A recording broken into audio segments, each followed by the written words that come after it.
It's Kdrama FANatics here, and welcome back to my channel.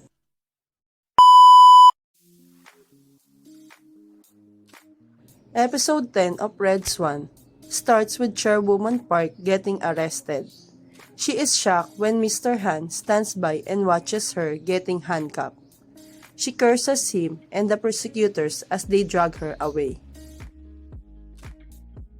Meanwhile, Seo Do-Yoon updates Wan-Soo on his plan to get Mr. Han. He returns to the mansion to find the prosecutors ready to search Mr. Han's house. He watches as they take away the safe and spots K1 trying to flee. He chases after her and they have one hell of a fight. Thankfully, this time, Seo Do-Yoon captures her and hands her to the police.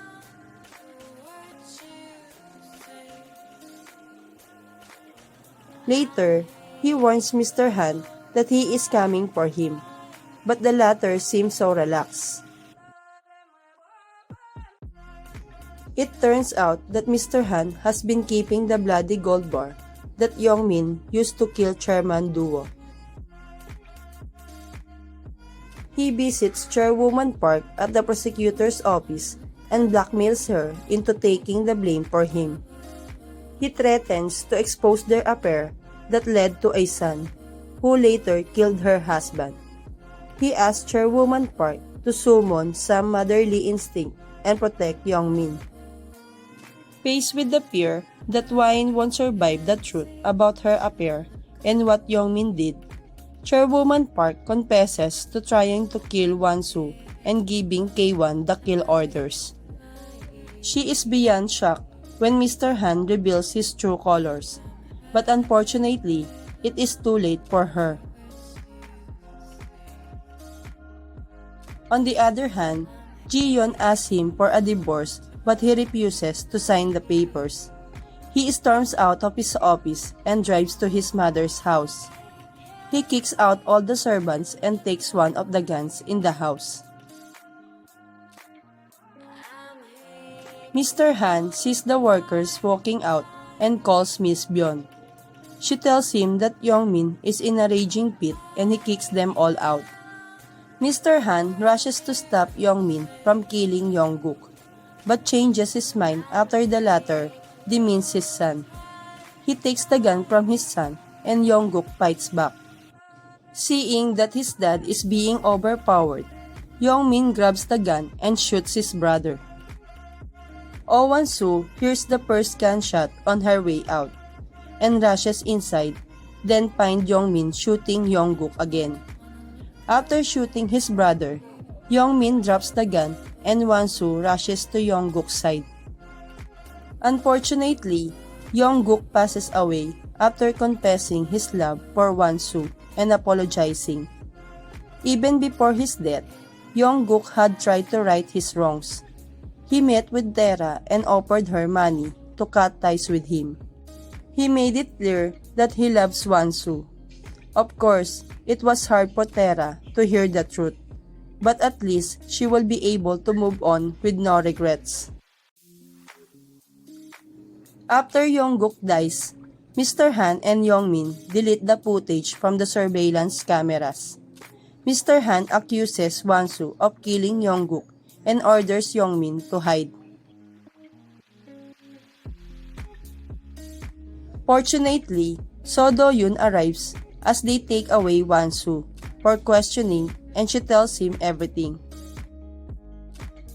He mobilizes the staff to find Young-min and arrest him.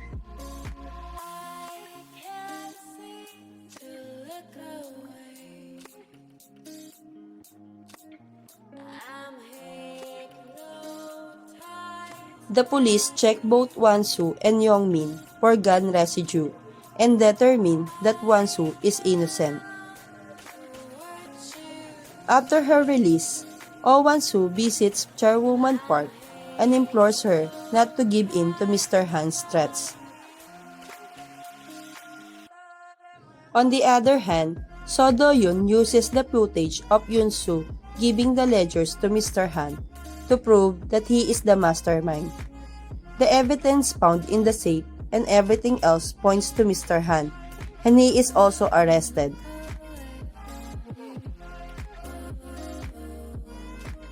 His arrest allows Chairwoman Park to be exonerated, but she is put on probation as the investigation continues. After solving the case, Seo Do-Yoon resigns as Wan-Soo's bodyguard. After everything they have been through, they need some time apart to heal. Seo Do-Yoon goes back to work as a police officer while Wan-Soo focuses on the foundation.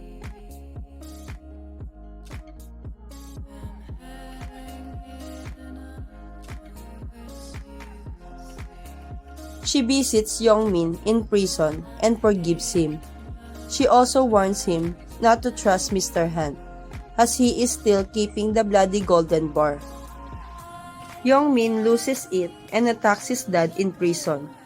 The guards stop him before he chokes his old man to death, but it is clear that Young-min is too far gone.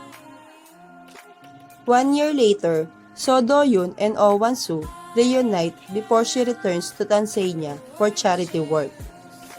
This time, Do-Yoon options to come as a fellow volunteer.